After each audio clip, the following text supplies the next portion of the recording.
Omenala ndị Enugu Ukwu ji wee dị ebube gbalụ nnọọ n'anwụ dịka Chief Pius Okafor nke Ire Village Enugu Ukwu banyere n'otu ndị Ozonkpu ya bụ obodo. Ya bụ mmemme nke dọtara ndị echichi Ozonkpu niile nwere n'Enugu Ukwu n'uju bụ nke onye nọ n'isi mmemme ya bụ Ọzọ Anene Okonkwo bụ onye duru ya bụ mmemme. Kenechukwu Chukwudị ga-akọlụla ya aka n'isi.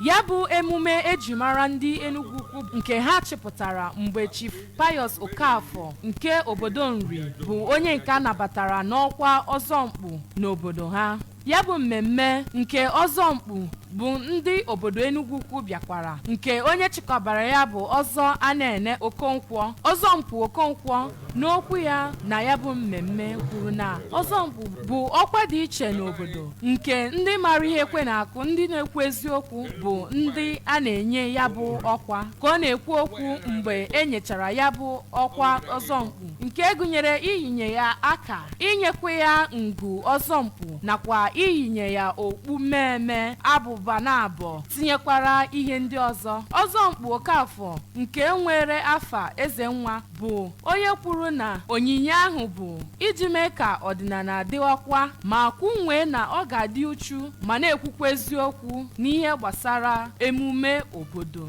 Nwa onye na-eme mmemme ahụ bụ Maazị Emeka Okafor kwupụtara obiọma ya na ịnata ụlọ n'oge ihe mmemme ma kwuo na ya bụ ọkwa nke enyere nna ya bụ ihe kwesịrị ekwesị. Onye ọzọ aka bụ Chief Onwukamba kwukwara na ọ bụ ihe na-abịa na njedebe n'ịbanye n'otu ọzọ ma kwuo na ya bụ ọkwa bụ nke gbasatara ijikọ omenala ndị Igbo ma kpekwara Ọzọ Okafor ekpere maka nnukwu ọkwa nke ọ banyere. Onye ọzọ kwukwara okwu na mmemme ahụ bụ Chief Chinedu Ikeanya onye nke si Enugu Agidi nakwa Chief Paul Ifediba kwuru na ọkwa ọzọ bụ nke chọrọ ikwu n'eziokwu, ezigbo akparamagwa nakwa ego. Ka ọ na-ekwukwu okwu, Chief Patrick Agwụna kọwara na mmemme ahụ nke merube bụ iji kpọkọta ya bụ ọdịnala ihe eji mara ndị Igbo azụ. Ya bụ mmemme ahụ bụ nke a nọrọ na ya wee gosipụta ka nwunye Ozonkpu Okafor bụ Odoziakụ